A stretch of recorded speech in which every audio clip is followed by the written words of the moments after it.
Testing, testing. Can you hear me? Hold on, Yeah, hold on. I can hear you. Beautiful. Are we there? Guy, so great to have you. Thanks for having me on, dude. It's a pleasure to be here. I really appreciate it. Bro, it's an honor to have you. Um, Before we get going, before I forget, can I shout out my sponsor to this podcast? Have you heard of Tama Tea? No. Yeah, Tama Tea is a all natural sparkling tea with mate from the South America region. The water is sourced from Louisiana, an area of the country. I don't know if you've been, but it's beautiful down there in the South.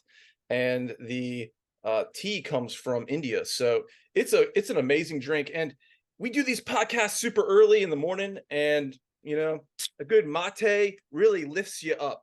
So Tama Tea, thank you so much. It's 4:30 a.m. on November 23rd, 2023. It's Thanksgiving in America. Happy Thanksgiving to everyone out there. Guy, happy Thanksgiving to you.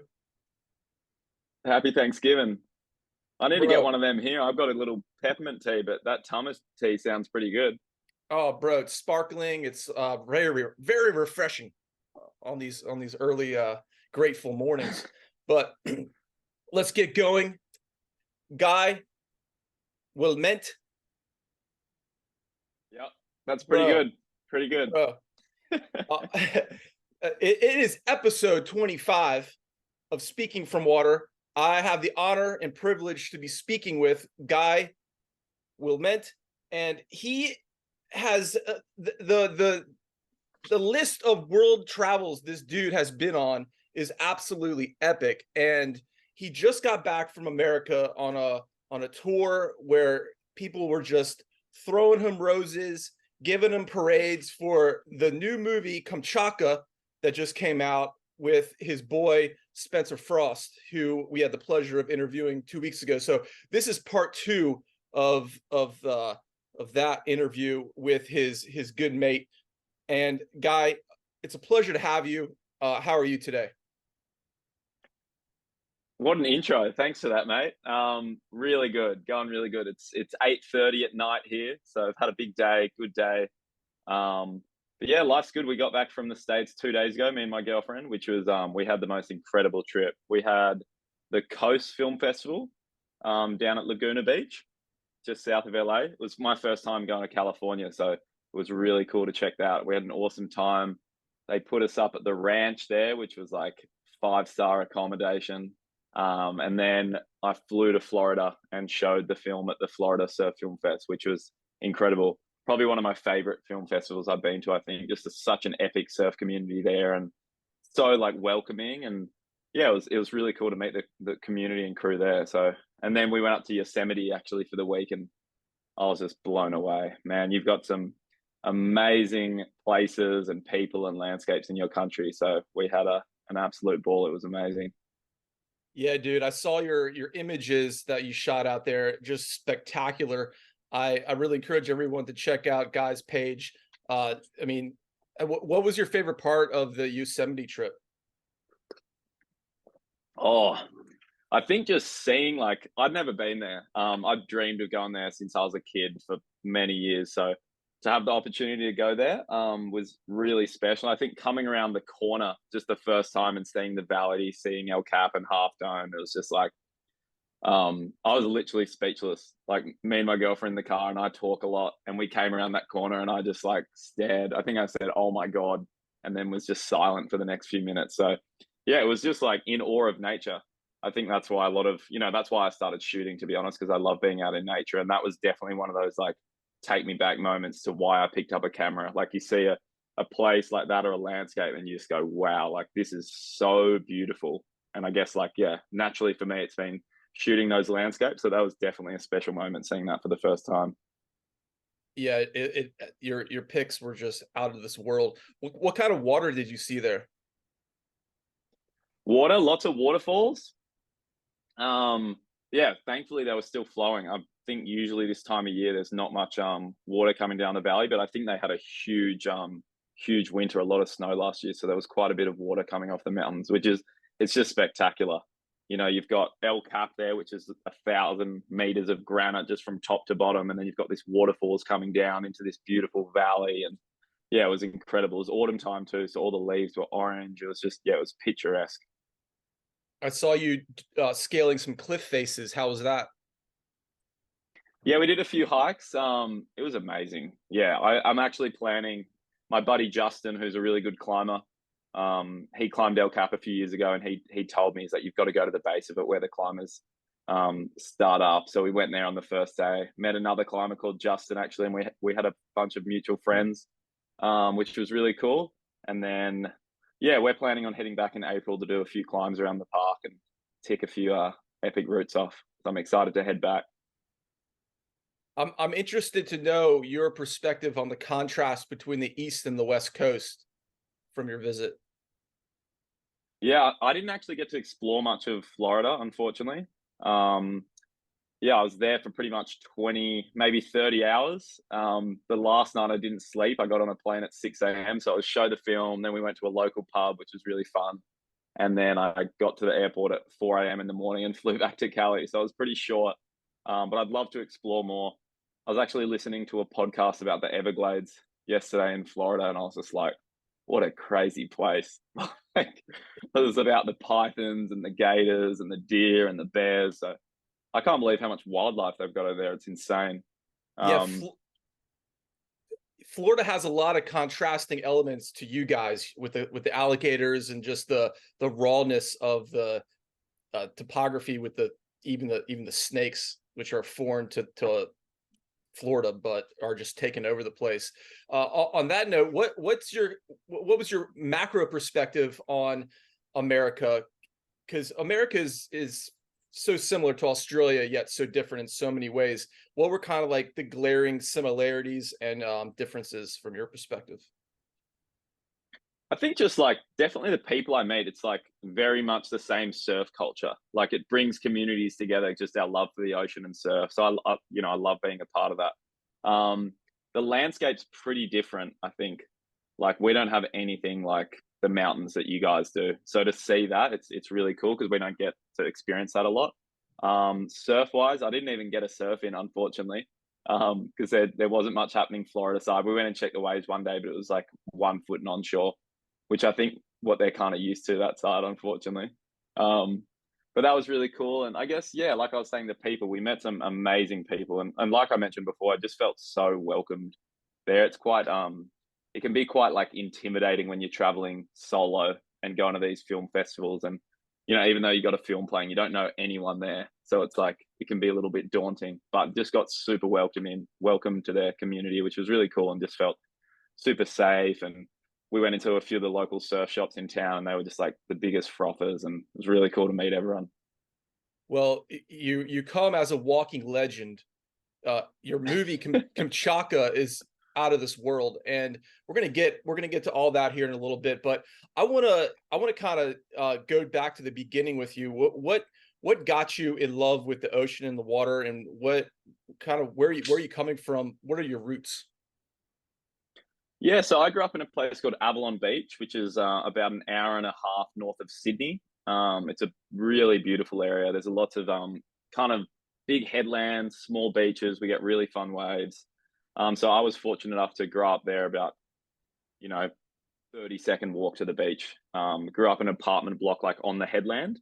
So there's like a cliff top here and they've got some buildings there. And then, yeah, it's about, like I said, 30-second walk to the beach. So really lucky to have that as my backyard. And I think we all started like bodyboarding when we were kids, and then we transitioned to surfing. And yeah, it's always been just a huge part of my life. I was actually like, I was terrified of the ocean until I was about 13. My brother used to always kind of force me out into the surf. I remember the first time he took us out the local reef.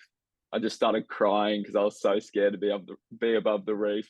Um, and then I think like 13, maybe 14 years old, like a few of my mates from school were right into surfing. So we kind of had this little surf crew, and that was including Spenny. He was a year below me at school, but we grew up in the same area. And then since there, we just started doing surf trips together, and we'd bring a camera and we'd shoot each other on the way. So that was kind of how like the surf trip started happening. I had a van once I finished school, and we just load up the van. There was a bed in the back, and we drive down the coast like 4 or 5 hours, and then just camp out every weekend chasing waves. So that was kind of our upbringing. Incredible. Where down the coast were you traveling that got you that feeling? I'm interested to know. Yeah, there's a place called Ulladulla, which is about 4 hours south of Sydney, and there's some incredible waves down there. Amazing beach breaks, and there's some really heavy slabs too. Um, which was amazing. I think like we were traveling in so many of these incredible waves, and I think naturally as we were still surfing a lot, but we also had a cameras. I think Spenny and I were so into like capturing these places and these trips that we were doing. So it kind of evolved from us being in the water to us being, I guess, documenting those trips. And from there, we were like, what can we do next? That's not 4 hours from Sydney. It's like look at the globe and say, where else can we travel and do, like make little clips online, and then just have these amazing experiences together and chase waves. On these early trips, were you shooting from the water, or were you kind of doing your activities of surfing in the water, then shooting from land? How did you go about it in the beginning? Growing up, we'd take turns like filming each other. Like one of you would be out in the water surfing, and the other one would be on the land on the tripod just filming in the early days. And then I actually like didn't do photography till I guess like till I was about 25. It was more just for like a hobby thing. And Spenny, he got more into like the filming side of things, and he was getting quite a lot of work in the filming world. I think he bought a red camera when he was like early 20s, which was a huge investment and a big call. Like that was a lot of money for a young kid. And then he started getting some jobs, and I was like doing my university degree at the time, and I wasn't really frothing on it. And then Spenny kind of was like, "Do you want to come assist me on a few jobs and help out and see if you like it?" And I was like, "Yeah, that'd be really cool." And I did that, and then I went traveling for a bit, and borrowed my sister's little photo camera, and then just got really into taking photos. And I did a trip to North America and Canada actually, for 3 months just solo. And I remember I got home from that trip, and I got messaged on Instagram, just saying, "Hey, like I love this photo you took and just posted. I'd love to buy it off you." And I was like, "Sick! Like someone wants to buy a print off me." And it was the first time I'd actually like, I guess, made money from doing something I love, because I was just kind of doing odd jobs. Like I was at uni and I was just laboring for bricklayers and gardening. So from there, because Spenny had kind of introduced me to the commercial side of that world, and I was like, I think I made like $200 from this print. I was like, stuff it. I'm going to try to be a photographer now. So that was kind of it. As a kid, it went from like a hobby, just shooting your mates surfing, and then didn't do it for a few years. And Spenny did it, and he kind of introduced me back, and it inspired me to chase that dream of becoming a photographer. What was the print of? It was of mountains in Banff. Yeah, Cool. the mountains in Banff. Yeah, I bought a car in Montana, like a little Honda, like a Civic or something. It was just like a 4 door, like, and I had like a little bed in the back, wedged between the seats that went into the boot. And I just did, 3 month road trip by myself around Montana, Wyoming, Alberta, and British Columbia, which was incredible. But yeah, that was the first time I really kind of focused on documenting like a trip properly. And I just loved it. And it was cool being by myself, because it was a way of me sharing what I was getting up to with my friends online. And it was never meant to be like, I want to sell these prints. But I guess once I got that message, that was kind of like a little, like a little spark went off in me to go, hey, maybe I kind of want to chase this and, do more of these adventures and try and make some money from it. What season was that? It was in the end of winter coming into spring. So I think I flew there in end of Feb, and then did Feb, March, April, and then a bit of May. Was that your first taste of cold? I'd done New Zealand before, I've done New Zealand twice actually. I absolutely love it over there.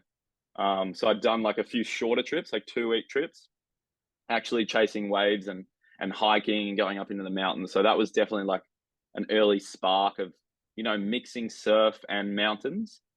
Um, as you get, like you can see in Kamchatka, we've kind of tried to balance the two. I think it's just aesthetically being in an environment like that where you've got these huge mountains with snow on them, and then there's waves. It's like pretty picturesque.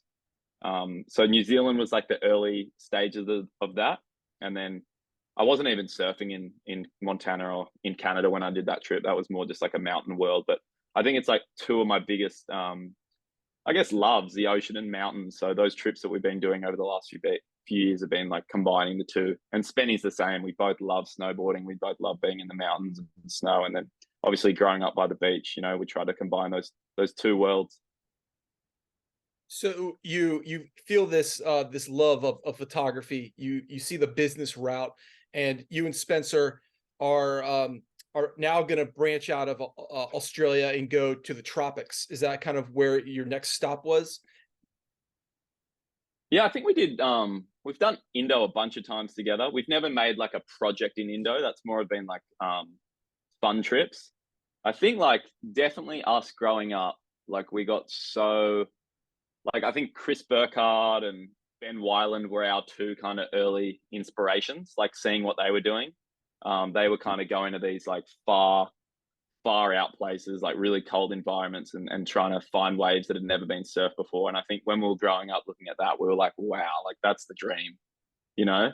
So we Yeah. kind of always like, we want to do that. We want to be part of that, and, find new ways one day with our best mates. And um, I think there was, what was it called? Cradle of the Storms. Do you remember seeing that I in the haven't. Aleutian No, Islands? no, I haven't. I need to Oh, it's check that worth a out. watch. It was incredible. But I remember they discovered this, like, it's an amazing landscape. It's in between like Alaska and Russia, this island chain that runs along there. So it's cold water, amazing landscape. And they found like this perfect right hand wave that no one had ever surfed before. And it's just pumping. And I remember we watched that and we were like, we want to do that. We want to go find waves like that in like these wild places. So that was kind of I guess, our early inspiration to chasing those trips and away from the tropics where it's so busy. I think it's like, you get amazing waves in Indo, but you're surrounded by a lot of people and it's busy. I think being in nature when there's no one around, there's something pretty special about it. I find that so interesting because here I'm on the East Coast. Like an Indo trip to someone around here is like the holy grail, and I think it has something to do with like proximity of distance. Like it's really not very far to get to Iceland from here, so everyone's like but like if you're going to Indo, you're like, whoa, dude, you're going to Indo, and yeah, and you're saying that it's super crowded. I've never been to Indo. It's like one of those bucket trips, but like you're like, oh, it's in my backyard. I've been there a bunch of times. But I personally am a little more interested in that aspect of the globe at this, in this moment in this conversation. Could you kind of hone more in on that, and like what are like the best things about Indo and the worst things real quick? Oh, best things. I absolutely love it there. Just for the record, it's one of my favorite places. Me and my girlfriend actually, we just spent 2 months there earlier this year. I guess like your dollar would be so good there. Like you guys could do it so cheap. Like it is really cheap. Like it's good for Aussie dollar going there, but your dollar, like our dollar is pretty bad compared to you. So you could do it really cheap. Amazing culture. I think the culture in Bali in particular is really incredible. Like you meet some amazing people. And then of course the waves. Like it's definitely getting more crowded. I had a few mates that were there during COVID that lived there. And obviously the world shut down. So one of my best mates, Dan, he was surfing Uluwatu, with 4 or 5 guys out pumping and getting padang too. So that would have been pretty incredible. But yeah, there's so many good waves on all the different islands too. I went over to G-Land this year for the first time with Ace Buchan, surfer, ex-tour surfer, absolute legend. It was my first time going there and he hadn't been in a while. So to get to go to like such an iconic wave with such, incredible surf history and culture, that was incredible seeing that for the first time too. Desert Point also. Are you goofy or natural? I'm natural, yes. Okay. So But I'm I sure can there's ride both. plenty of good I go rides. both ways. I go both ways. I'm good both ways. Okay, perfect. Yeah. I'm goofy, so and Ace was goofy too, so we were kind of hunting the lefts, but yeah, Uluwatu it's an incredible place. I love it there. You got Desert Point, G-Land. There's so many. I haven't actually done the Mentawais, like a boat trip there. Spenny's done a couple of them now, and he's like, we've got to do one. It's just like you and your mates, best waves, best times. You're catching fish, drinking beers, getting barreled. Like that's a bit of a dream for most surfers right there. So Yeah, that's 100%. definitely on the cards. What is your favorite spot, maybe most memorable wave over there? Um, like this wave. Oh, I don't want to. It's Okay, around yeah, Uluwatu. yeah. Don't dox it. Don't dox it. Yeah, like Maybe describe the aesthetics of it for us. like a it's a fun wave. Like I don't really surf. If it's big, I'm usually shooting. So when it's like 4 foot and under, I usually get a board out. But it's like a easy kind of roll in that doubles up, and then you can kind of stall, and it just like runs and tubes for maybe 5 to 8 seconds, and then it's kind of like a closeout doggy door. And because it's more of like a ledgy takeoff, it there's a lot of like I guess beginner surfers in Bali. So if you go to these waves that are a little more I guess tricky for learners, it's a lot less crowded. So this is one of those waves. So it's definitely less crowded, and it has some amazing amazing tubes on its day, and it's a bit more rogue. Like you've got to get lucky to get a good one. Like it's not just like consistently perfect, so it kind of splits the crowd a little. But I'll DM you. Yeah, yeah, offline. I don't, Hey, so how do you gauge, I guess emotionally, what you choose to do? The conflict of shooting versus surfing. How does that go down in your mind?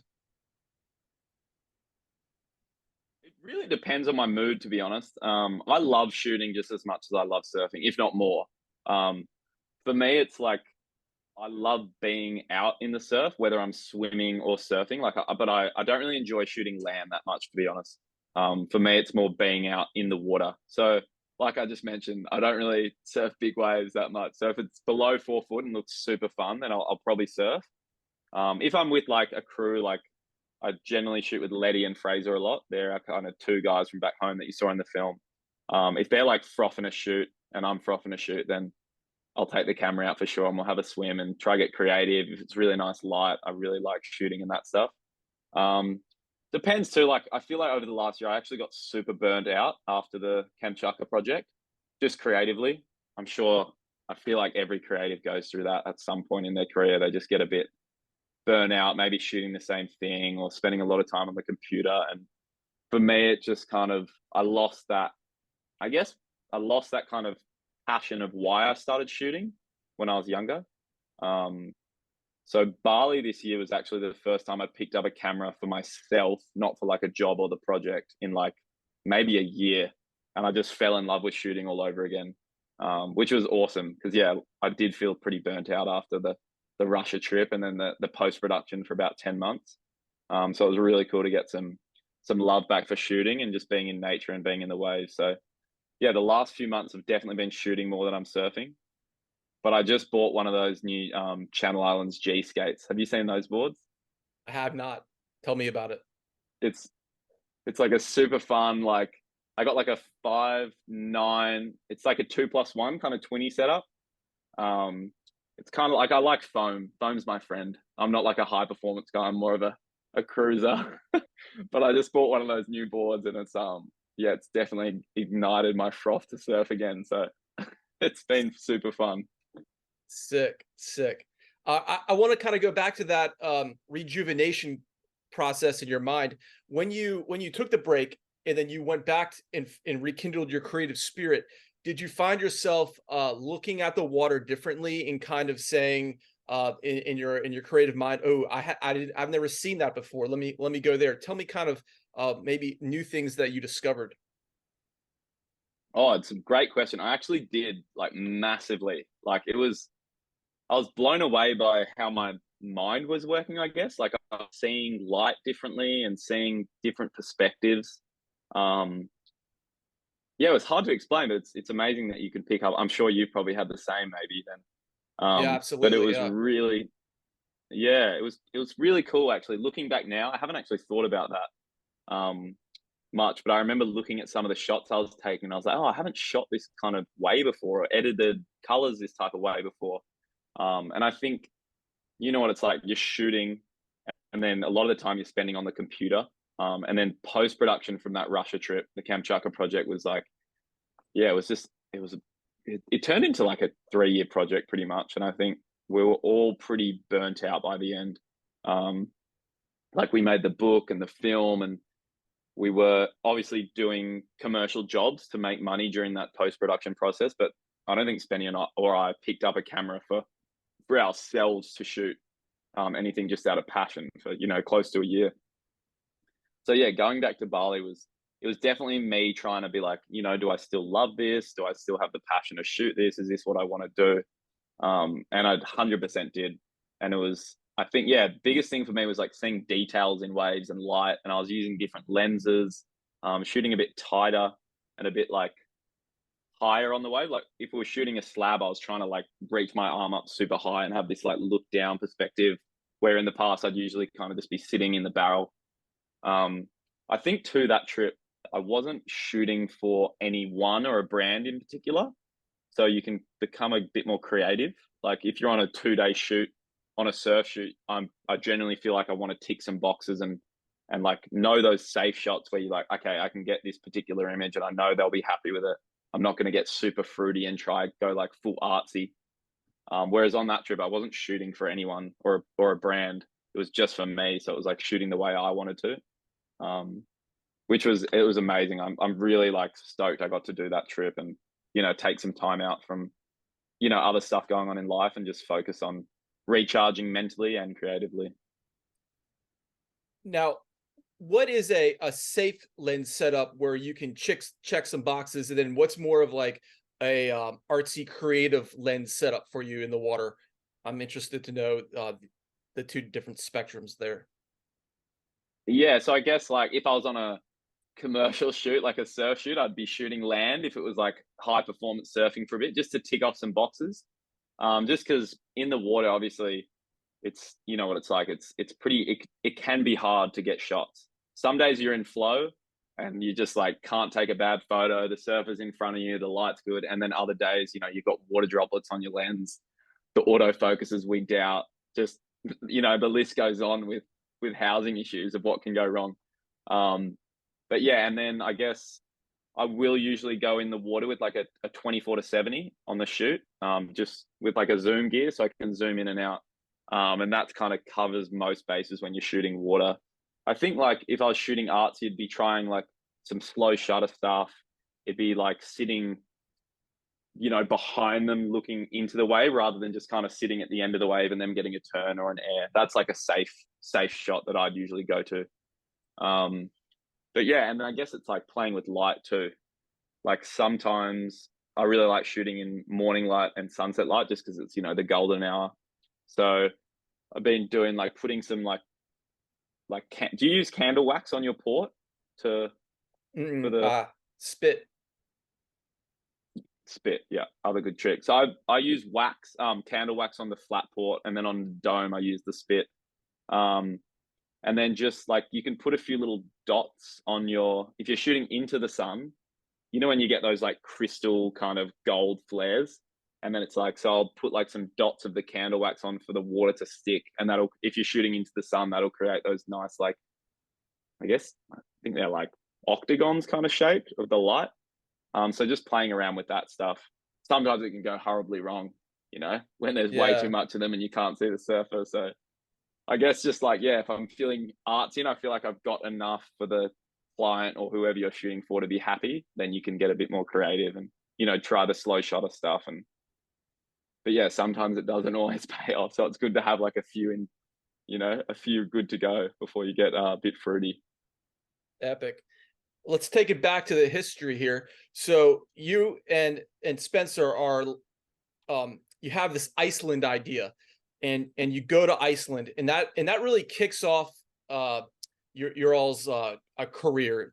Do I have this right? Like that trip made you internationally famous, from the movie that you produced post trip. Going into that trip, did you have a plan to do that, or did that kind of happen organically out of that situation and idea?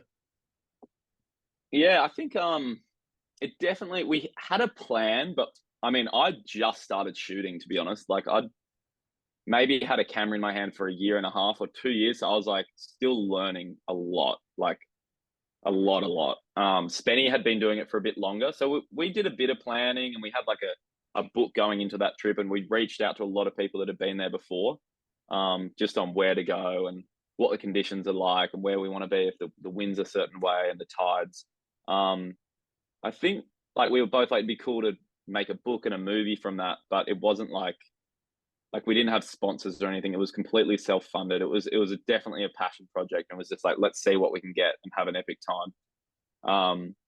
And we had an amazing trip. I think we were there for 6 weeks, and we did Iceland, Scotland, and then a little bit of time in Ireland. And we got really, really fun waves. And I think that definitely sparked us to want to do more of those trips. And Spenny did an amazing job at putting the film together on that one, and went to a few film festivals, and people really enjoyed it. So that was more of like an incentive to go, hey, where do we want to go next? Because I think, have you done much cold water surfing? No, it gets pretty cold here. I mean, not like that cold, but 52 Fahrenheit. You know, we're in hoods and gloves and booties. So, and Yeah. I'm my home beach is Ocean City, Maryland, which is kind of north of here, and that gets into like the low 40s. But to answer your question, I haven't been in the ice like yourself, so Mm. I'm blown away by the photos and the videos that I've seen from you guys, because it's like that water is so cold. I don't know how you can function, move, swim. And really what interests me the most here is your ability to swim and take photos in this environment, because that is so difficult. And added to that is the intensity of these waves. So I kind of want to go there right now. You're in Iceland. You haven't been shooting very long, and this water is new to you. You're from Australia. Photography's new to you. The waves are heavy. How did you get your mind to a place where you're like, all right, I'm going in the water, I'm shooting, I'm doing this now. I think it was yeah, looking at it sometimes it doesn't make sense, but we were just like so excited to be there. Like it was a dream come true for us. So I think when you've got that much excitement, like there was never a moment where it was like, oh, I don't want to put this weddy on and get in the water. It was like, get this weddy on, let's get out there. Like we were always just like so excited to be there. And I think, when you've got like these giant mountains and everything's covered in snow around you, and you've got, like relatively warm gear, you are like just ecstatic to be there and in awe of that environment. So yeah, we were just like stoked to shoot and capture it, because we'd never seen anything like that. And like I said before, like we grew up watching Burkhardt and Ben Weiland's film, just getting like so psyched on these adventures. So for us to actually, be there and be doing, like realizing that dream, it was like, I wouldn't say easy, but it's like you've got your goal of what you're trying to capture or achieve. So it's like, I guess it was just like we were internally motivated to be there. Um, but yeah, when you're in the water, it's really hard. Um, like there was a particular day in Iceland. I don't know how cold it was, but it's below zero. I'm not good with the Fahrenheit conversion, but really cold. And my hands got to a point in the surf where they went so numb that I couldn't pull the trigger on the camera anymore. And I remember Fraser did this like big carve in front of me, and I like went to click and I couldn't click. And I was like, fuck, like this is so hectic. You just go a bit like insane in your head. There was one moment in Iceland that was really hard. It was in the first movie, and I got out and I'm just like shaking. Um, yeah, it's definitely a challenge, but I think wanted to we want to be there. It's not like you're being forced to be there. Um, yeah, that first trip we were definitely like punting it. Like we were just like a couple young guys from Avalon just having a crack, which is cool to look back on. Yeah, just pure stoke. It's a real beautiful story. The I want to touch on the water there in Iceland. There's such a contrast between the hot and the cold. Can you tell us a little bit about the hot water you found? I assume you found some hot springs. We did. I can't even remember if I don't even think we went to a hot spring. We actually tried one day and we got stuck in a blizzard driving. Um yeah, I don't think we went to hot springs. But yeah, we got stuck in a blizzard and there was a car crash off the side of the road and we were all kind of freaking it. So we just turned around. We were on like the top of this mountain pass. It was actually terrifying. None of us had driven in like winter conditions before. And a friend, the guy that owns a wetsuit company here, is Zion. They'd done a few trips to Iceland, so he'd told us about this epic hot spring that's right on the coast. No one goes there, so we're all super pumped. And then, yeah, we got caught in this blizzard. We were, I don't think we were sliding off the road, but it was like you couldn't see, a few meters in front of you. So we pulled over for about half an hour on the side of the road, and then decided to turn around. So unfortunately, no hot spring. It's just all cold water. You were focused on the waves. Good idea. So Exactly. Yeah. yeah, so let's take it to excuse me, Kamchatka.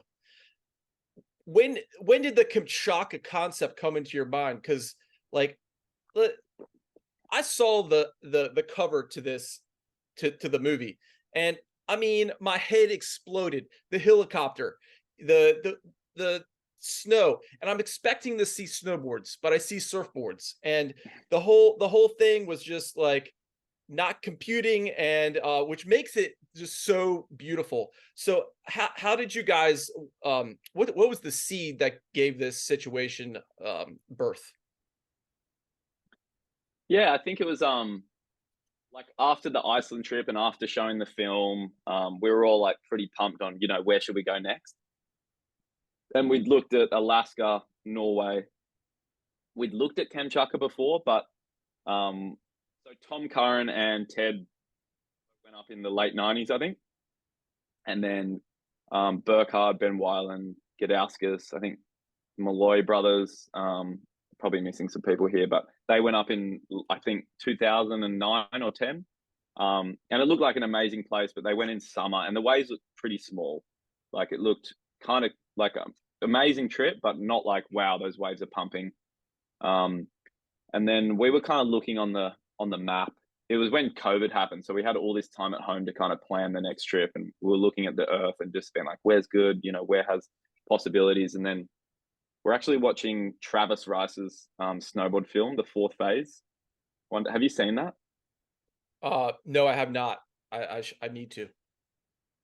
Yeah, it's incredible film. And they actually go to Kamchatka in this film, and there's a section they're snowboarding there, and there's a section where they actually go surfing. Like they've got surfboards there, and they go to this wave. And they're not the best surfers. Like they go surfing and it's sick, and they're frothing, but you can tell like there's actually like 6 foot swell in the water with offshore winds, like pretty pumping. And the sections, I don't know, it's only like 30 seconds in the movie, but after seeing that, we were like, oh my god, there's actually waves there, like legit waves. So we started looking on like Google Earth, and seeing like scouting out kind of different locations on the Kamchatka coastline that could be good. And then we went over. We got like the exact day that they filmed that surf section in the movie, and then looked at weather maps because we got in touch with the local crew and the guys that were like helping them out on the trip. And then we kind of started looking at the swells that they get, and probably in like January to March they get like two kind of pretty solid swells that have offshore winds. So we were like, wow, like, and I'm talking like 5 meter swells with offshore winds. So like heaps of swell to get into all these little bays and inlets. So we reached out to Spenny sent Anton a message, one of the local surfers there that we like found on Instagram, and just said, hey, we're thinking of coming to Kamchatka. We'd love to be able to be showed around if you wanted to be a guide and be involved in this film project that we want to do. And he was just frothing. He's the absolute biggest legend ever, Anton is. And then we just said, we want to explore the coastline and try to find waves that have never been surfed before. Like, do you think there's potential? And he was like, oh man, there's like an unlimited amount of potential here. It's crazy. No one's explored the coastline in winter when they do get swell. He said the only issue is you're going to need a helicopter to explore because there's 1,000 kilometers or about 700 miles or something of coastline that's kind of inaccessible in the winter and never been explored. So he was like, you're going to need helicopters. So he put us in touch with Max, who owns a heliboarding lodge up there. And we reached out to him and told him, you know, what our idea was. And he said, sounds incredible. We'd love to help out. You know, here's a rough estimate of how much it's going to cost. And we got that back and we're like, oh my God, this is going to be extremely expensive, which was kind of a bit of like a dream killer at the time. Because it was like, we don't have that much money. And then we were kind of like, let's, you know, Spenny's very good at like getting shit done. So he's like, let's just try and make it happen. So we put together like a 30 kind of page slideshow, like a director's treatment, that we spent like a few months putting together, and then started pitching it to different companies to try and see if they'd want to be involved and throw some money at it. Got a lot of rejections, a lot of no's, and then we got a few yeses from some awesome companies that, you know, believed in the project and threw a bit of money and product at it. And then from there, it was just like, let's make this happen.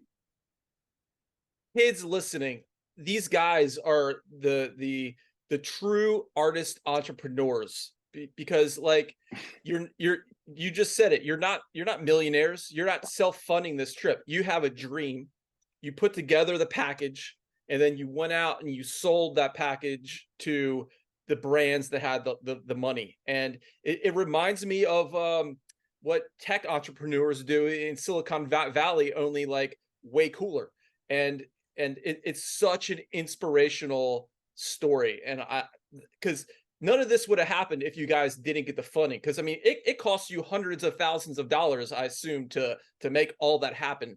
And you came out with a product in the end that is just nuts and incredible, that we all know about now today. But no, you didn't know what you were going to find, but you had this fire in your heart that said to you, hey, this is going to happen. Because there is no guarantee that you're gonna even hit waves. Like, how did that part feel in yourself when you were selling this? Like, I don't truly know that it's gonna happen, but I have faith. Like, where does that come from? Oh, it was, you know what? That was actually terrifying. Like, it was really scary because all we had to go off was this, you know, minute long clip in this snowboard film. And then we did look back over the last 10 years of the weather maps in the area, like as far back as we could. And we're looking at what the storms were doing and looking at what the winds were doing. And like I said before, like it looked on average about every year there were 2 big swells that had clean winds. So that's kind of what we were going off. But yeah, it was really like pretty intimidating and scary. Like these companies, you're asking for a certain amount of money and you're trying to be super positive and like charismatic. But like in the back of your head, you're like, we could get fully skunked and get nothing, which is really scary. Because like, and we kind of were like promised them, you know, super fun beaches and blah, blah, blah. And it was like, our goal is to find waves that have never been surfed before. But it was like a little bit of realism, being realistic in it. But we also were trying to like, you know, sell this dream to them that they've got to be a part of this project and it's going to be amazing. And in the back of your head, you're like, oh my God, this could go really south quickly if we don't get waves. Can you tell us, before you get to the good, who told you like hard no? I mean, I guess you don't have to say their names, but like what did that feel like when they were like, nah? Because like handling rejection is a big part of life. And like say a little bit about that and doing that. Yeah, it's extremely scary when I feel like everyone has self-doubt. Maybe a few lucky people on the earth don't, but I have so much self-doubt, you know. I think working as a team has been huge for me, and like being able to believe in, I guess, this project, like being part of a team. You don't have as much fear because you're bouncing off each other's positivity, and like, you know what, if they reject us, like that's their fuck up, you know. They're going to look back and want to be a part of it. So it's kind of like this more positivity bouncing off each other. But when you by yourself, it's a lot easier to kind of neg out and be like, oh, maybe I shouldn't be doing this. So that's a big help for me personally. We always believed in the project. So it it is hard saying no. No one was like, that's a stupid idea. It was just like, hey, we don't have the funding. It's the polite way of saying no. Like, we don't have the funding to help. Sounds cool. We had a lot of them. Yeah, I'm sure people behind our back said, these guys are the biggest. Just blind optimism. That's what we like to say. But yeah, there was a few companies that said no, or good luck. We just can't be involved. But then we also had, Project Blank, who are our main sponsor, a wetsuit company from Australia. They were just like so frothing on the idea, which was awesome because they were our main tier sponsor. So they put in like a solid amount of money to get this over the line. So once we had them on board, it was like pretty I don't know, it was like pretty inspiring to be like, oh, we can actually get this thing happening. And then that kind of motivated us more to reach out to these other companies. And so yeah, we had Project Blank. Shout out to them. Gear was amazing, and their support from day one's been incredible. Then we had FCS. Their teams they're sick. They're just kind of just like, here's what you need. Here's all the gear you need, and we support whatever you guys want to do. Like creative freedom. I think that's a big thing for us on these projects is, being able to go in and do what we want to do, not having to do it for a brand their way. Because we probably wouldn't do it then. We like doing it our way and just kind of going with the flow and see what happens and see what comes, rather than going in with like a set story for a certain product. Rusty, Helly Hansen, Misfit Surfboards. Oh, I'm gonna forget someone here. Fishbowl, Canon, Red. Everyone, helped out a bit. GoPro. I've definitely forgotten someone. But Well, yeah, that says a lot about those sponsors, that they are nourishing the artistic freedom and the artistic choice, because it's not art unless the artist can make a decision. And if they're making the decision, it's not much art. But they seem like amazing companies to have given you the ability to produce what you guys did. Spencer said something about a guy from a big sponsor who came up to him at the end of one of the first premieres and was like, man, I really messed up and should have been on board. And I thought that was really cool. yeah, we've had a few actually, like a few people just be like, damn it, which is cool. Yeah. Like, Yeah. and now, like for the next one we do, it's cool to be able to show, what we've created now. And yeah, there's definitely a few people kicking themselves, I think. Oh, bro, Which makes us feel good. now you're gonna be able to like write your own ticket. Like where the next thing you all do is gonna be absolutely mind blowing. I can't wait. But let's go back to those moments when things weren't so secured. You this is another key part to the trip. Before you even get to Kamchatka, that blows my mind. You get through COVID. You plan this thing in COVID, and COVID was so uncertain for everyone. No one knew what was going to happen. We're all locked up, but you guys are thinking about leaving, and you make this package. You get the package together. You're on your way to Moscow, and that's when Putin invades Crimea in the very day. I mean, how bizarre and crazy is that? So you're from your perspective, how was that situation? Yeah, it was pretty hectic. It was really hectic, to be honest. I think Spenny, myself, and Luke, our producer, had spent, I don't know, close to 8 months to a year planning this thing. And I think the last 6 months, it was every single day we were planning this trip. Visas was a nightmare, getting our visas into the country. That was nearly a 4-month process. We got denied tourist visa, then the business visas got taken down because of another wave of COVID, and then we got a humanitarian visa thanks to the guys in Kamchatka. They kind of helped us out there, but we didn't get that visa till 4 days before we were meant to leave. So we'd already dropped a lot of money on like insurances, camera gear, plane tickets, without even knowing whether we were actually going to go. So when we got the visa, we're all just like, holy shit, like this is actually happening. And then about 2 days before we were meant to go, it was like, I guess it started circulating on the news that Russia had started to put troops on the border. But I guess from COVID, there was a lot of distrust in the media and not kind of like a certainty of what to believe. There was a lot of fear and hype on certain things. So we kind of just didn't brush it aside, but just like didn't think it was going to equate to anything. And then, yeah, we landed in Abu Dhabi, got off the plane, we went to this little Irish pub to get a beer or breakfast or something. And about an hour before the flight was to leave to Moscow, like all the TVs in the airport just started saying, there's bombs going off in Ukraine, and Russia had started attacking. And we were like, holy shit, like we're meant to be flying into Moscow in an hour, or boarding a plane to go to Moscow in an hour. So it was just like, it just felt so surreal, and so it felt so much bigger than us, obviously, because we're just like, four surfers going to make a surf film, and what you're seeing on the news was pretty, horrific. But at the time, it was just like, it was like an ethical decision, I guess. It was like, it felt weird going into Russia to make a surf movie when they were invading Ukraine. Like, it just felt wrong.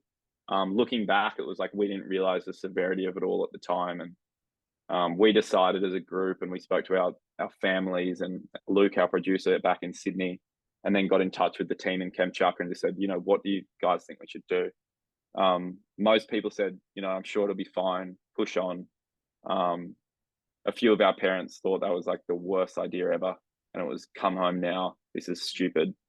It was definitely a hard day. I'm really glad we pushed on, because we had, such an incredible trip and made incredible friends. But those moments were pretty difficult. Like, Fraser's parents didn't want us to go. And then, the four of us were just like, we need to make a decision just between us, and we were all in. So we got on the plane, and we sat on the plane for 5 hours on the tarmac, without knowing what was going on, because we got on the plane and then we just sat there for like 20 minutes and then 30 minutes and then an hour. And then I went and spoke to the hostess and just said, what's going on? And she just said, look, the situation's, worsening by the second. We're not sure if we can fly into Moscow, which was quite like scary, because we didn't have internet at the time. So we didn't know what was going on. We'd seen like, a few minutes of snippets on the news. And then we ended up, waiting for 5 hours on the tarmac. And then eventually the captain said, we found a safe route. We're flying really far east and then coming back into Moscow. That flight was pretty scary, just because we didn't realize, what was going on. The hostess had said 5 like jet planes had been shot down near the border of Russia and Ukraine. So it was just like, we were just pretty nervous and pretty scared.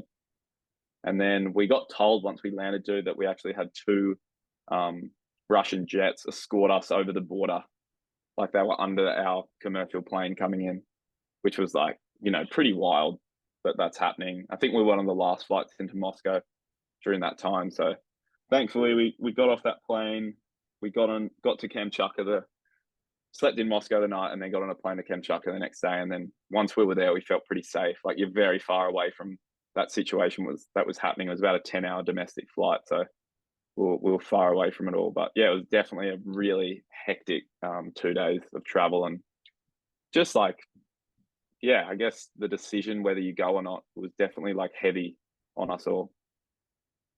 Did that situation change your perspective on, I guess, geopolitics in any way? Your the concept of nationalism, because here you are in Australia.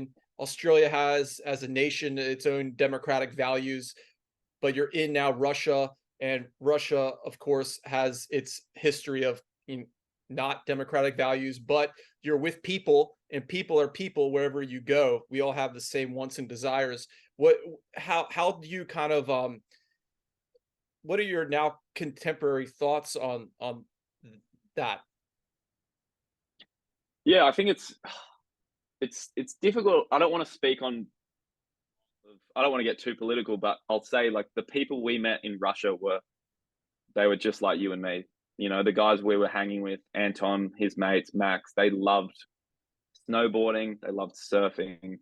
They were embarrassed with what was going on. They were very shameful in what their country was doing. They were opposed to what was happening. I know Anton had a few mates that were protesting in Moscow at the time. They got put in jail for a few weeks just for protesting. It was really like, yeah, they were definitely feeling it. Again, we were in like such a small bubble that like of people, you know, that love nature. Whereas we can't speak on behalf of all of Russia because we just didn't experience that. We're in like a very small bubble in Kamchatka. But yeah, everyone we met was really amazing. Made us feel super safe. Max kind of took us aside a few times and just said, you know, how are you guys feeling being here with the situation? Like, just so you know, like, we're not going to let anything bad happen to you guys. Because there was a few stories of, you know, American journalists getting taken captive, I guess. So there was just like a lot of fear. Like a lot of it was probably, you want to say irrational, but at the time it wasn't. It was like, that was our reality of what if we get stuck here? You know, what if someone finds out we're here? And because Australia were obviously opposed to what was happening. So it was just, yeah, it was difficult circumstances for sure, but we felt super safe with Max and Anton. Isn't it incredible how water people of that love the ocean across the globe are very similar, and there's a spirit about it. What what do you think about that? 100%. Yeah, like it's unbelievable. That was the main thing we took from that whole trip. It was like, it was so cool. I think we say it at the end of the film, but it's amazing how something like surfing, like literally like something as simple as surfing could bring us all together when there was like absolute chaos going on around us, you know? And we were like, yeah, there was kids there from Kamchatka, like 10-year-old, well, there's probably 5-year-old surfers up to 15-year-olds that just love surfing. We're all connected. They couldn't speak a word of English, but we'd go surfing together and everyone's just frothing out. You'd have a coffee or a tea after and some cookies, and you just be smiling and talking about the surf, and everyone's kind of shivering and freezing. But it really does bring you together, and it kind of like, it's so much bigger than, you know, the other politics that were going on at the time. It was just like, you're a human, I'm a human. We both love surfing, we both love being out in nature, and that was kind of our common thing we had going. And yeah, it's really cool to kind of not look at anything else but just that, because it is so important, you know. Like I think for a lot of people, the ocean has changed so many lives. I know it has, you know, for both of us. So, and to experience that in a place like Kamchatka where it's minus 20 outside, freezing, pretty bad like surfing conditions a lot of the time, and they're just like frothing. So you definitely like connect from that. Well, that is the mission of this very podcast, is to bring the wetness and light that comes onto the water to those who might not know about it. So if you're out there listening and you don't know much about the ocean, please engage water, and you will find the stoke also. But let's go back to that flight into Kamchatka for the first time. You made it through the gauntlet that was the immigration. Even when you got to Russia, you almost didn't get in, Yeah. and that was nuts. And then you eventually make it through immigration after they tell you that you have to go home, which is blows my mind. And you get on the next flight the next morning. You're flying into Kamchatka. What was that visual like? Yeah, that was mind blowing. I wasn't sitting with the boys. They were like a few rows in front, probably like 10 rows in front. And I was by myself, actually next to these two, a Russian girl and a Russian guy. I was in the middle seat. And again, like they couldn't speak a word of English, but we were both looking out the window and there was like these big volcanoes and we were both just like smiling at each other. And he ended up high-fiving me at one point just because we were both like so frothing out on the landscape. But I think we'd been traveling for like already, you know, 50 or 60 hours up to this point. So once we actually landed and got to the ground, it was just like, oh my God, we've made it. And Anton and Max were waiting for us at the airport, and we're all just so tired, like just exhausted, like obviously buzzing on adrenaline to be there. But you know, when you're just like so tired, like super jet lag. And then Anton was like, the waves are really good. Like, let's go surfing. So straight away off the plane, we drove to the beach. It's about an hour drive, like drove to Anton's like surf camp that he's got going on. And the waves were like 2 to 3 foot. It was not a cloud in the sky, and it was just perfect conditions. So it just felt like it had been such a big roller coaster to get to that point. And then it felt like once we saw the waves and how incredible the day was, it was just like, it felt like, you know, the universe had just given you a hug and said, hey, well done. That was a journey getting here. Enjoy the fruits of of surfing in Kamchatka. So that was like, we're all just like yelling and screaming and so pumped. Epic. And what was that first get in the wetsuit, get in the water? How did that feel that first 10 minutes in that cold water? What was it? Bring us there. It was Spenny and I actually shot land that session, that first session. The boys obviously went surfing, Letty, Fraser, and Anton, and they had an absolute ball. They came in for a break, and Spenny and I, because we were feeling so jet lagged, we got in our undies and went and dove in the water, and it was like so cold. Like it felt like your brain was going to explode. Like I think it was -16 that day Celsius. I'm not good with the conversion, but it's like so cold, like like freezing. And then the water's I think like 34 Fahrenheit, like one above freezing. So it's really cold. And I remember that feeling of just going, oh my God, like we have to go and swim out here with the camera and shoot the boys. Because when you're floating, you know what it's like. You get a lot colder because you're not moving your muscles. So Yeah. that was a reality check. That was it. Like it felt colder than Iceland. Like it was just like, oh, it's like that few degrees colder, but when it's that cold, it makes a big difference. For all those ice bath bros, how many minutes did you stay in that water for? That time, like Yeah. literally like 4 seconds. Like it was like one dark and it was like a Oh, it's so sick. yeah. We'd been doing a lot of ice bars before for practice. So we were doing like 3 to 5 minutes. We're trying to do them like every single day just to like prepare for the cold. But once you're there, you're like, oh my God. Like I don't think it helps. Dude. So there's a particular story that just blew my mind from the trip, like so many, but this one really stuck out. And it was the one where you fly into that slab, and there's not a lot of time, I believe, before you need to get out of the water. And are you familiar with the story I'm going for here? I think so, yeah. Okay, let me just kind of set it up real quick. Like what blew my mind the most is, one, you're swimming in this insanely cold water that we just described. The waves are so crucial. Like the videos were just hardcore, and the you're so far away from any sort of like hospitals in any civilization, and you're like, all right, I'm going out there and I'm going to shoot this. How was that, like the pre situation? And I want to go back to your mental state. Like what are you doing to yourself in your mind to say, hey, I'm swimming, I'm confident, I'm doing this? Like, bring us there. Yeah, I think like we've already touched on, the whole basis of this trip was to try and, discover waves that had never been surfed before. So that particular day there was a big swell coming in on the forecast, and the weather had cleared for a moment and the helicopters were on call. So they'd flown in, they'd picked us up from the heliboarding base camp, and then we were flying down the coastline and pretty much just looking out the door of this helicopter in the window, trying to see if there was any surfable waves anywhere. And Fraser spotted this, like you saw, like this pretty psycho left hand, like really heavy wave below us.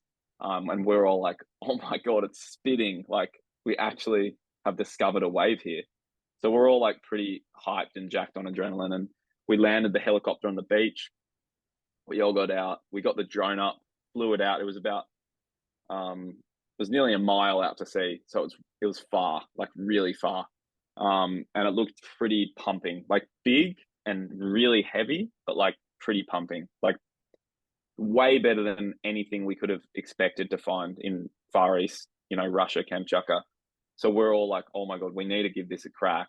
Um, because I guess there was in my head, like I mentioned before, I love being part of the ocean experience and shooting in the water. For me, it's like I don't take photos just to like capture moments. It's that experience that comes with taking that photo for me too. So I love being part of the action and in that moment. And it's more storytelling. And so for me, it was, I want to be shooting in the water. Like it's going to be incredible to be out there and shoot this wave.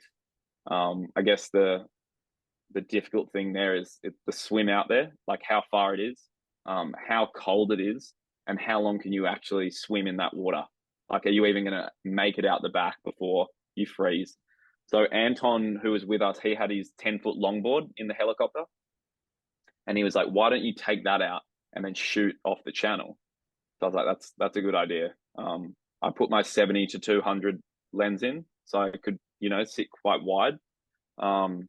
Even getting out of the shore break was like pretty gnarly. It was like a 6 foot plus shore break on like these pebbly rocks, and it was just like this big surge.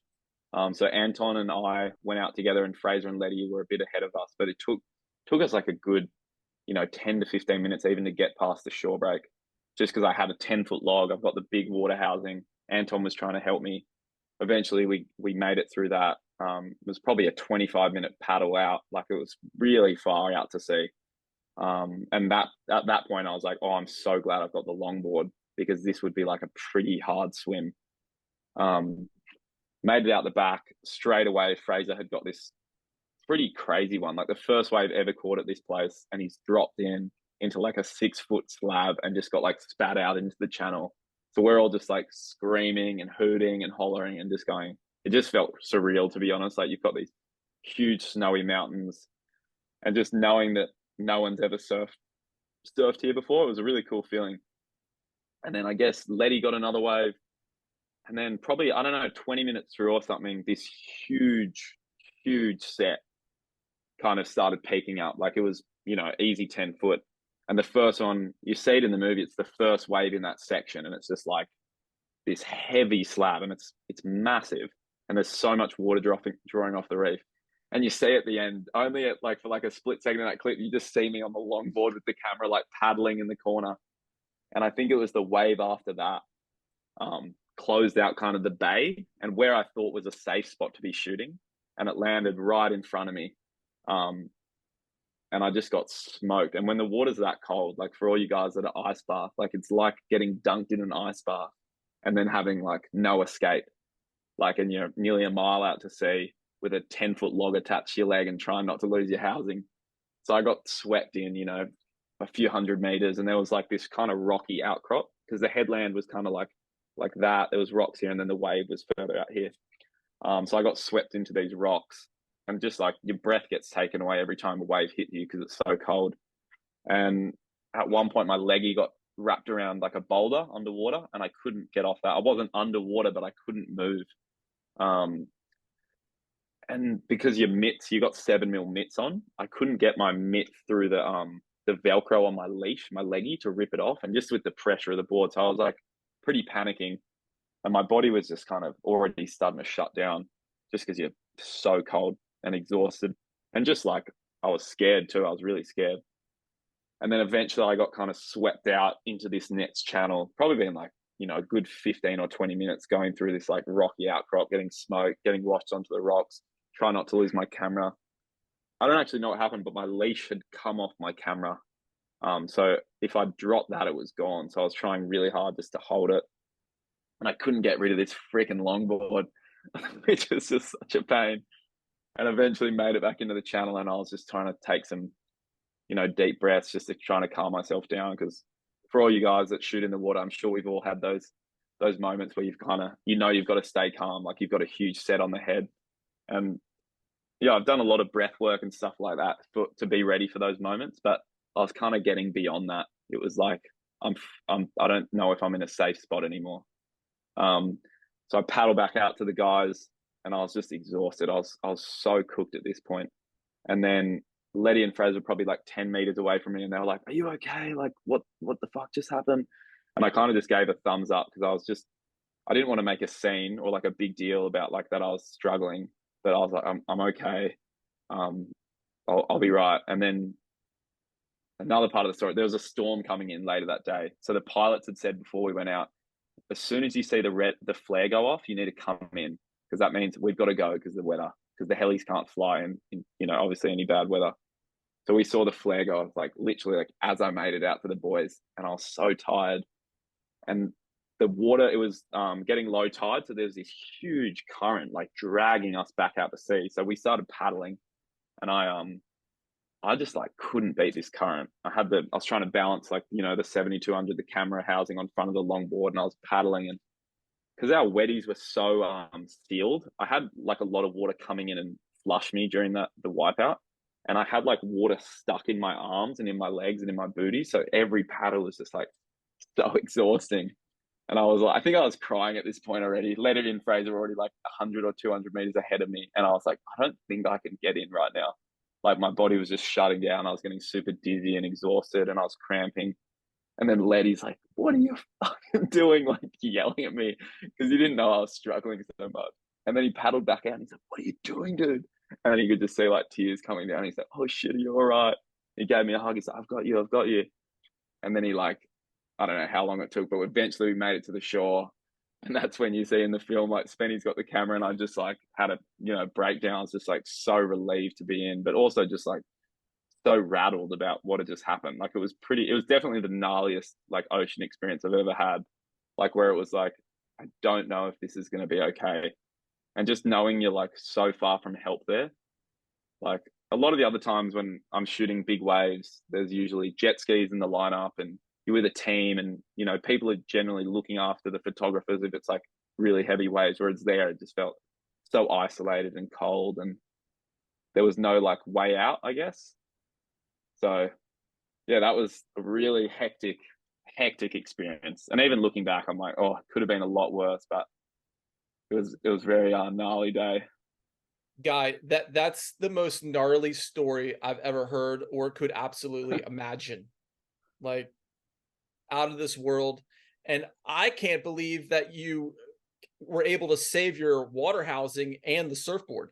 That part alone is absolutely incredible. And you saved yourself, and that is about as near death as it comes, because you can't really wear a helmet with the hood, right? I don't think so. I'm not entirely sure. I actually had an impact vest on that day. But it ended up being so bad because when I was getting caught on the inside, I wasn't being able to like penetrate the water as much and swim under. I Yeah, was kind of you getting just like held at the top. So it made it like a lot worse. And because the wetties are 6 mil and I had a thermal on underneath, so it's like a lot of rubber. So you're already floating a bit. So yeah, I don't know, maybe a helmet helmet next time. I'll well, just shoot like from I land. just say that because you could have got hit in the head with your housing while all that the longboard could have hit you. Like, so many bad things could have gone wrong. You made it back just in time, and it's just one of those most incredible epic stories. And thank you for telling it to us. It's anyone listening in the future or can just take so much from it. Uh, what was that relief like when you made it to land? Yeah, I think I was actually like I was so stoked that I'd made it to land. And I think you see it in the film, I have a big release and I'm just, I think I say I'm so depleted. I'm so depleted. But I really was They're depleted. tears of And I think, joy. They look like you were just so just like you're alive. You're there. yeah, yeah, there was definitely like some points where I remember going, I don't know how to get out of this situation. Like I don't know, and I don't know how this is going to end well.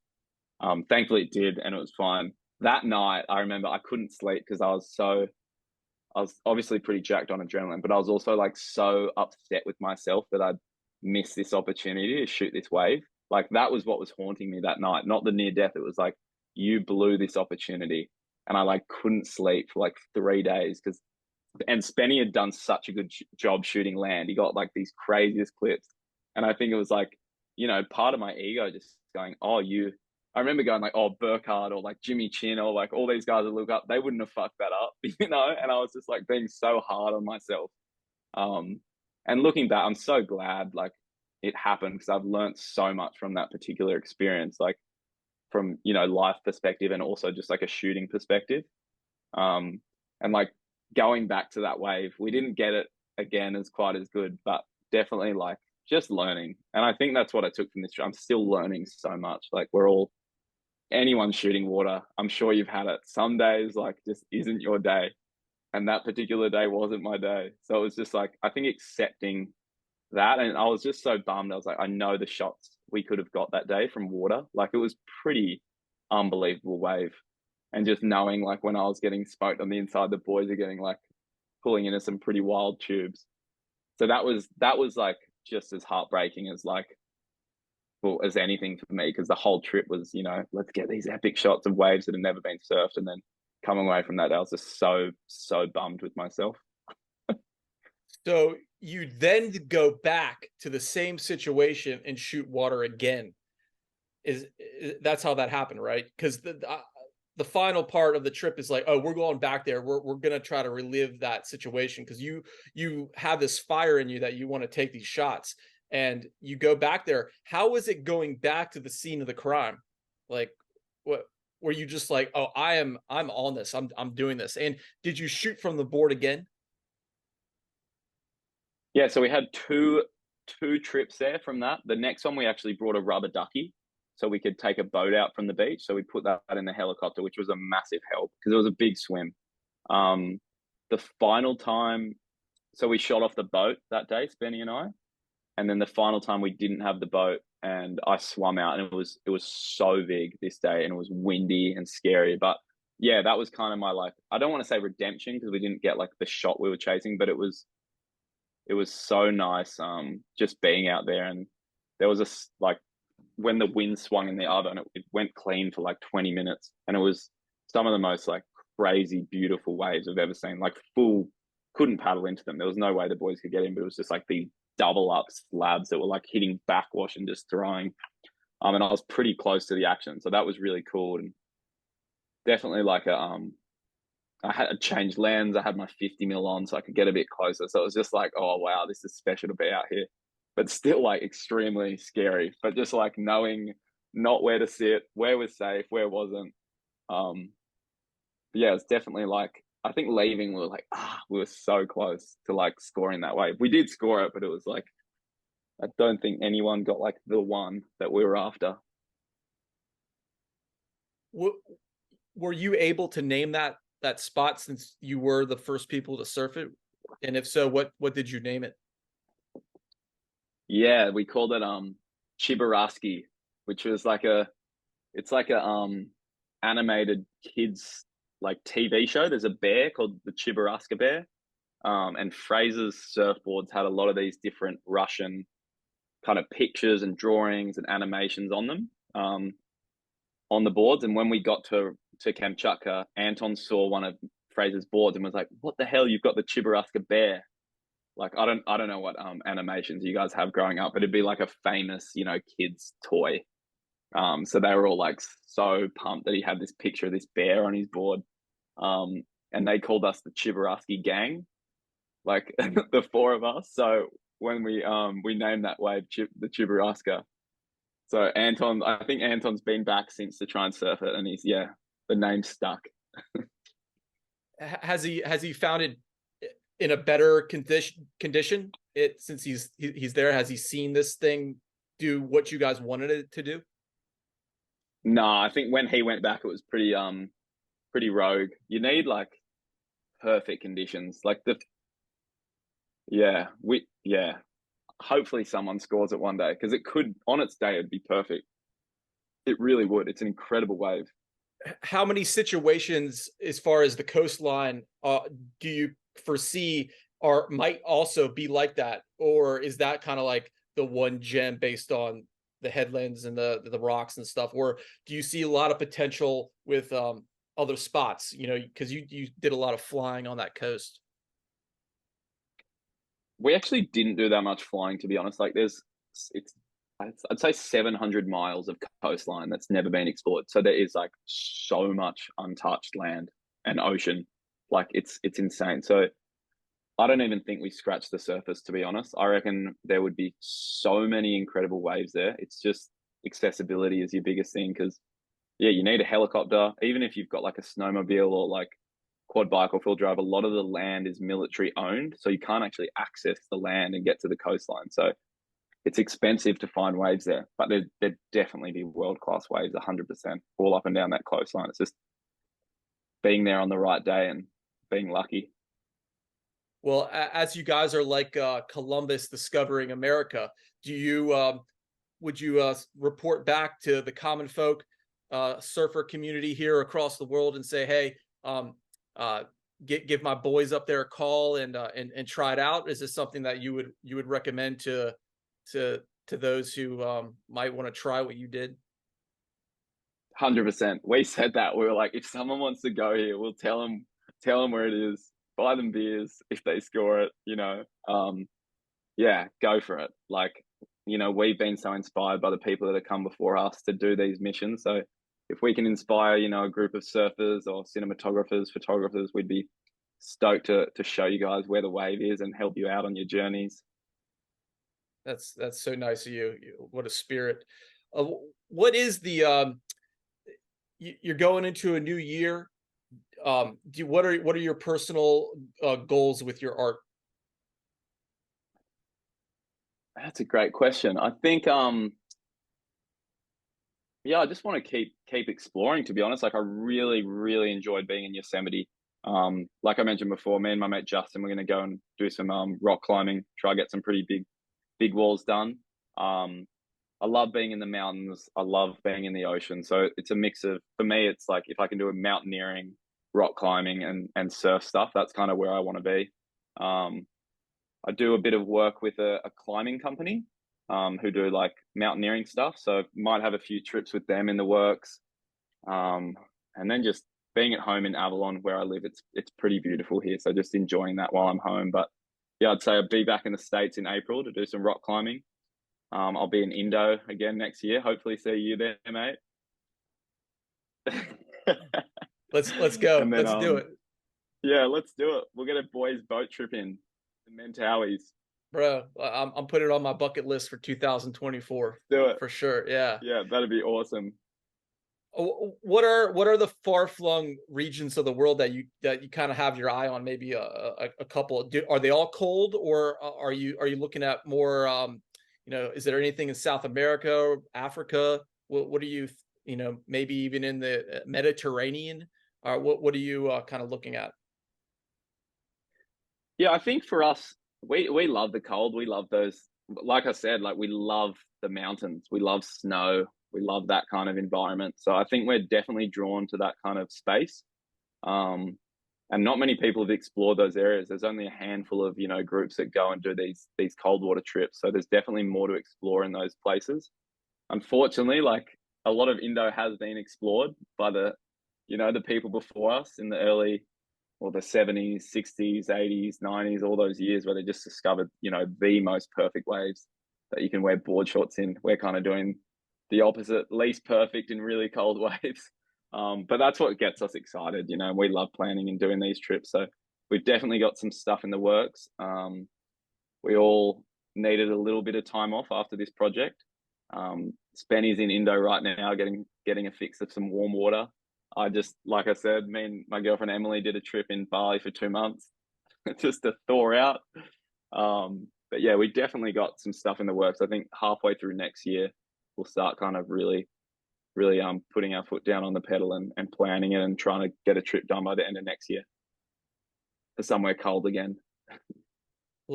Lovely. Are you thinking even maybe in Canada? Canada would be awesome. I think Canada and Alaska would have so much potential. There's so many places. We've been looking down at Antarctica too, just trying to see if there's anything there. But it's definitely, again, it's like a hard climate, very expensive, and there's a good chance that you might not get any waves. So we're just trying to. There's a few names we've got on the list at the moment that we're looking at, and you just got to do a lot of research into swell and weather and accessibility and all that stuff. But we've definitely got a bucket list of places. Well, I can't wait to see what you guys come up with, and I know it's pretty top secret, so we're not trying to dig any deeper there. Before we wrap up, I want to kind of ask you a few macro questions philosophically. What is the kind of water that the aesthetic that you really like when you see this water? You're like, wow, your heart just feathers. I'm thinking lighting. I'm thinking color. I'm thinking texture. Give it to us. I love a light offshore first thing in the morning, maybe like a greenish tinge to the water. sun's just coming up and you've got like a surfer like highlining, and you just got them as a silhouette with the top of the wave is like this nice huey green, and then you've got the golden kind of offshore coming off the back. That's kind of my dream shots. I love shooting in like first light and last light just because you got that golden hour, and the spray will go gold and you get those like nice little textured rainbows. That's kind of my favorite stuff to shoot in, or just anything really moody. It's either that or like really stormy and windy and dark. I think for me, lighting is everything. You know, it's everything. So it's like picking those moments where the light's going to be good, whether it's first light, last light. If there's a storm coming and you've got that like dark, moody clouds in the background, like the light's just about to fade. Yeah, for me, it's all about chasing light. But And ocean, yeah, I guess I love all different types of ocean. Every ocean has something to deliver and teach you. I think, and you don't know what you're ever gonna like. You're never gonna take the same picture of the same wave. It's always changing, which is awesome. dude, it's so epic you say that. I was doing a class the other day for these third graders, and my biggest message to them was like, kids, you know how you each are so unique. You know how there's never another one of you in the world like there is. Like there's lots of kids, but there's not the same kid like yourself. That is just the same way that the moment is when you're taking a picture. That sunrise is never going to be the same sunrise. Even if you go back to that same spot every day, the sunrise is always going to be different. The way the wave hits that sun is going to be different. And I believe that is like the beauty of this photography thing, is the infinite. Like you could try to take the same picture over and over again, but no matter how hard you try, it's always going to be different. 100%. I think that's what like keeps drawing us back to it, because you have these moments where it's like, oh my god, it's nearly the perfect light or it's nearly the perfect photo, and it's not. But you're always like, you know, I think for me, it's like be aware of the present moment, and it's okay to also be chasing more, but not chasing so much that you're not being in that moment. I think that's a big one for me. But you're so right in saying that like every moment in the ocean is different. I saw it on your Instagram, you teaching those kids. I think I got super psyched on that. That was really cool. Dude, did you Really see sick. how they were all lined up to even just like look through the shutter? I was just I didn't know how they were gonna be, but like they were so stoked just to hear that click. They weren't even in the water, so I put a picture of like a wave on the screen so they could like look through it and see a wave. Yeah, it was a great moment. What That's do you have, awesome, dude. bro? Yeah, sick. What do you have to say to the youth, to those who want to possibly pick up a camera and shoot water? Uh, Give us a word of advice. Yeah, I'd say just go for it. Like that's what I did, and I'm like a lot of people. Like, I didn't study photography or anything like that. It's like self-taught. For me, it came from just loving nature. So whatever your passion is, what you like shooting. For us, it was the ocean. If it's street art, portraits, whatever, just do it and just jump in. Watch lots of YouTube videos, learn. Don't be afraid to fail. I think that's the biggest one. It's been my biggest thing. It's like it's the most growth will happen when you fail, and like I'm sure I fail all the time. I'm sure you do too. But it's like where we learn the most as a person, as a photographer. So if you want to do it, go for it. Like we have, thankfully I've had a lot of great opportunities and a lot of good people in my corner to help me on this journey. But you've also kind of got to make your own luck sometimes, and whether that's hustling or reaching out to a person and asking a question, don't be afraid to do that. Online courses are great, but just step into it. Yeah, from that moment I said I want to be a photographer. I set myself a 5-year goal, and I just said, you know what, I'm going to give myself 5 years and really have a nudge at this thing. So don't go in half-heartedly, and just ask for help when you can. Tell people your dreams. Yeah, don't be afraid to share your dreams. And people probably try and bring you down, but just keep chasing.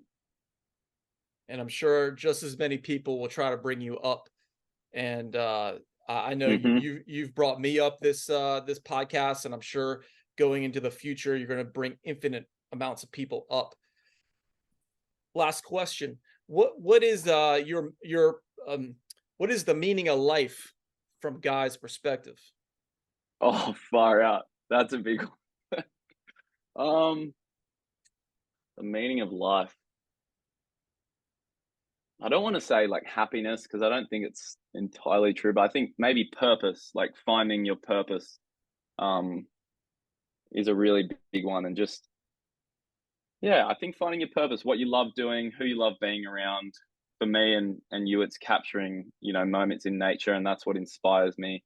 And just to enjoy the journey. There's going to be, for me, there's been lots of ups, lots of downs, and that's all part of it.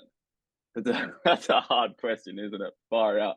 Just enjoy the ride. I think find some purpose, find love, find awesome community. I'm very fortunate to have a lot of those things in my life, so that brings me a lot of purpose and joy. But yeah, just enjoy the roller coaster. And I think like I heard this saying, and it said like if you're on your deathbed at the end of your time and you had your ghost of what you could have been come to you, would you regret a lot of things in your life? So I was like, oh, okay, what would be the things that I'd regret not doing? And a lot for me is like fear of failure or fear of what people think. So at the moment I'm really trying to step into that and just go, you know what, this is my life.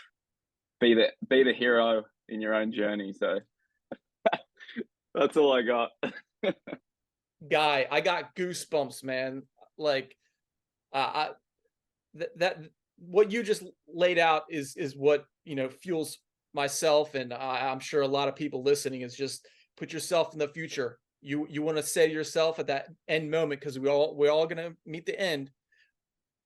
No regrets. We did it. We played hard. And Guy, thank you so much for taking this time, this hour and a half spent with us, giving us just the knowledge that you've dropped is invaluable. And Guy Williment, like, honors to you.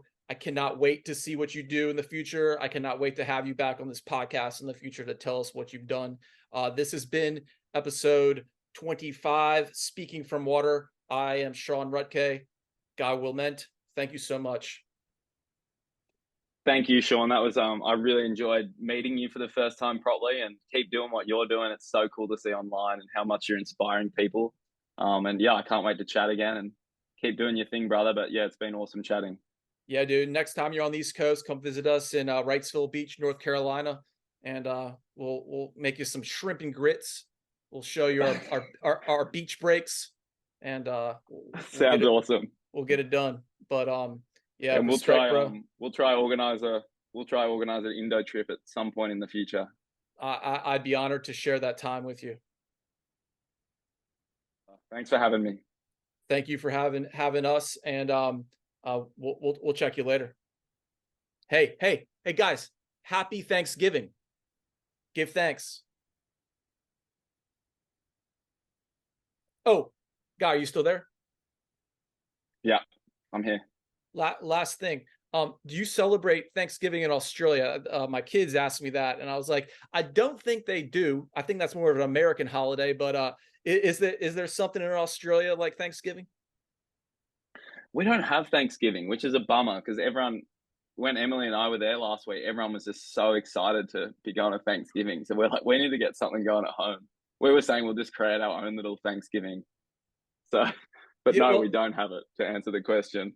Yeah, dude, I do a little celebration of Anzac Day. So like you guys can just start up your own Thanksgiving, eat the turkey and the potatoes and the stuffing and all that. So respect to you tonight. Have a great Friday morning when you wake up, and much respect, sir. Thanks, brother. Appreciate you. All right, Guy. Check you later, bro. See you, brother. Thank you so much. Yeah, dude. We'll talk in the future.